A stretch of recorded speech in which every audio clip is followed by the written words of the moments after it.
Hey all you happy heads and headettes, how you doing? I'm Joel Martin, and I'm going to be doing this series called Help on the Way, Grateful Dead Guitar Instruction, or HOTWGDGI if you prefer, for a few days leading up to Jerry Garcia's 80th birthday. That's right.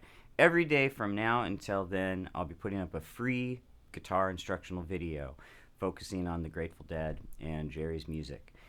So, before we start, please hit subscribe.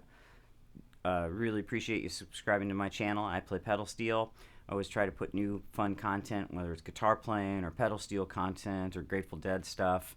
There's literally hundreds and hundreds and hundreds of hours of stuff here, so you can peruse that and enjoy, hopefully. And also say hi in the comments. Let me know who you are. I hope to meet a bunch of new heads through this process. Yeah, I love talking about Jerry Garcia. I love talking about the Grateful Dead.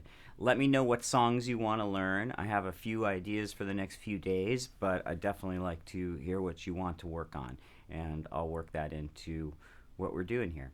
So let's get started. Today we're going to start on China Cat Sunflower, which has one of my absolute favorite Jerry Garcia licks.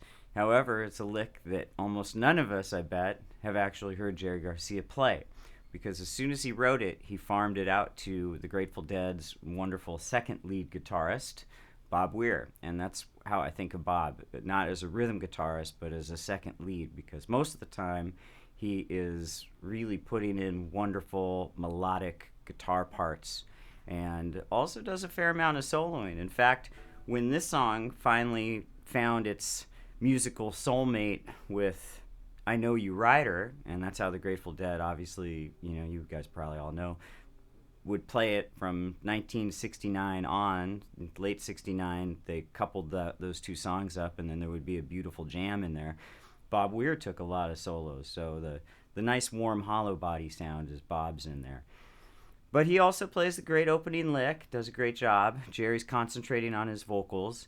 When this was released in 1969 on their Oxymoxoa record, it's a palindrome, I think Jerry's vocal performance is one of the best ever. I just love his whole spirit that's in the track. I just love it to death. So, I encourage everybody to go back and listen to the studio recording, because Jerry's just on fire, and it's just a beautiful arrangement. And Jerry keeps his guitar parts pretty simple throughout that, because he's got to concentrate on the vocals. He starts the song with just a nice little riff. The whole song is, or I should say the meat of the song is based over a G7. So if you were thinking key signature wise, it's definitely got a Mixolydian vibe, which would put it in the key of C. So all the notes in the actual C major scale, but the whole focus is on a G. And I'm not going to go over modes here in this lesson because it's a huge thing.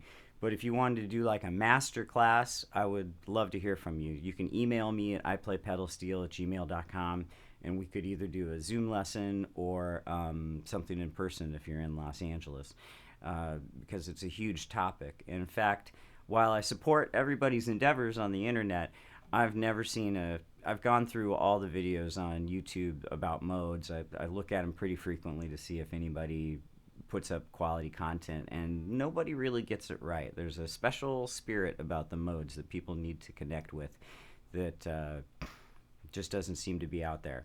So I would love to teach you my way. I keep threatening to do a Patreon video, but it just hasn't happened yet. But anyway, let's get into it.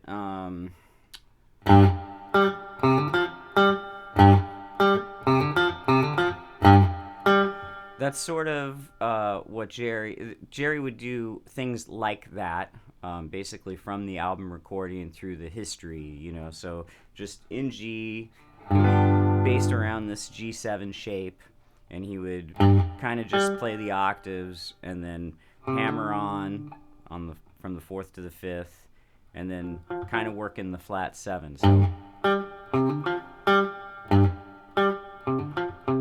he would start it out, and then Bob would kind of come in and flirt with you a little bit and go,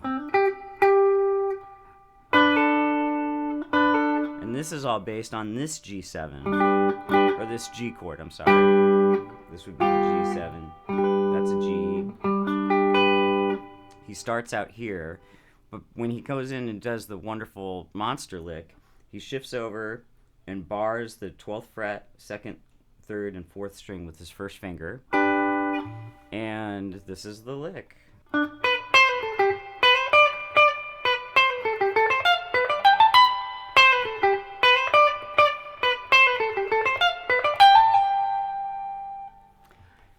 So what he does is he kind of just keeps rocking his first finger here to get everything done that he needs. And he starts by playing the 4th string, 12th fret, and then goes up here and does the sus to the 3rd, and then on the 3rd string he hits the 14th and 12th fret. So then on the 12th fret he plays the 12th, 13th, and 15th fret. Skips the low note, the 1, and kind of hits on the upbeat. Then he goes up and plays an F triad from the 3rd, 2nd to the 2nd to the 1st strings. Then he goes up a whole step and plays a G triad, also on the 3rd, 2nd, and 1st strings. And then he adds in 17th fret and the 19th fret. So he gets... Then he repeats all that and then changes the last couple notes. So he goes...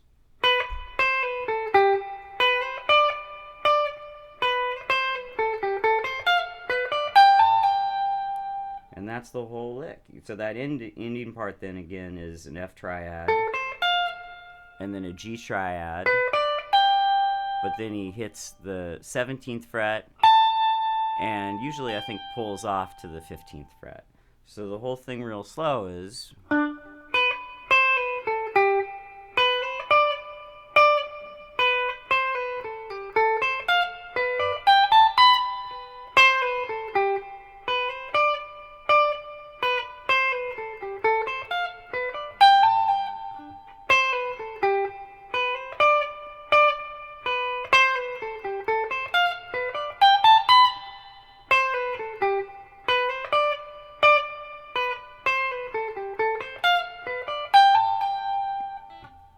What a great lick. So that kind of continues on. That's changed. It disappears when Jerry sings. Sometimes Bob plays it all the way through. Jerry keeps up the riff. And then he goes into a solo after he's done with the verse sections, which is all, again, in Mixolydian.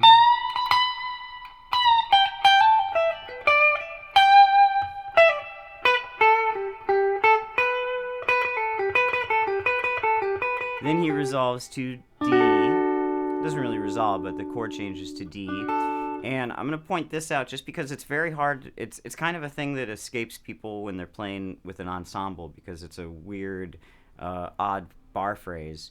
When you get into that D chord, the band plays the groove for 3 bars of D, and then there's a bar of 6/4. So 4/4 is common time. 1, 2, 3, 4. 1, 2, 3, 4.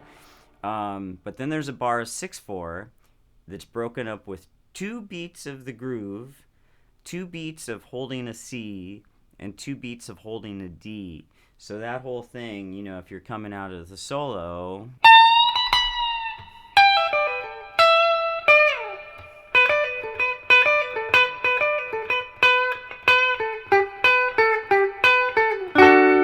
There's the D, 3, 4, 1.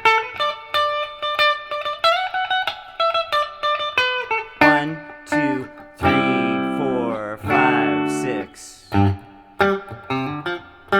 then you're back into the verse. And it does that again, whole same thing, except for it holds the C for 2, and then the D for 2. Instead of going into a G verse, then it goes into more guitar solo over E7. And Jerry plays the vocal melody from the verses on guitar.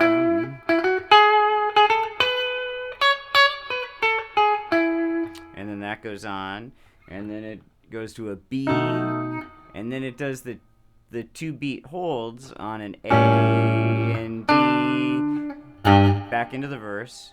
Then it goes through the next verse and it does another solo, and then when it goes to D, that's the starting point of the big jam section, which is going to take you into I Know You Rider and Bob's solo. So it's a lot of fun.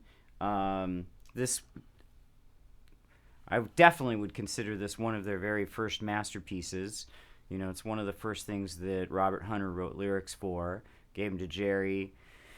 It entered the Grateful Dead batch of live songs in January 1968. It took them another year and a half to record it, and then, finally, or I should say, that whole time, they would start China Cat, but then it would go into another song, and they tried a bunch of different things throughout that whole period, which are all really fun and kind of fascinating. But then once, in September 1969, they did the first China Rider, and it stuck that way forever. And as far as I know, in 1985, they tried to go China Cumberland, and, it's a little forced, I would say. But, I just think that this and the original recording are wonderful, and it's fun to hear all the things that they always cooked up with it. So I hope this was valuable and fun, and let me know if you enjoyed it. Let me know if you have any questions about the video, and if not, I will see you tomorrow on Help on the Way, Grateful Dead Guitar Instruction, or HOTWGDGI. Thank you so much. Bye.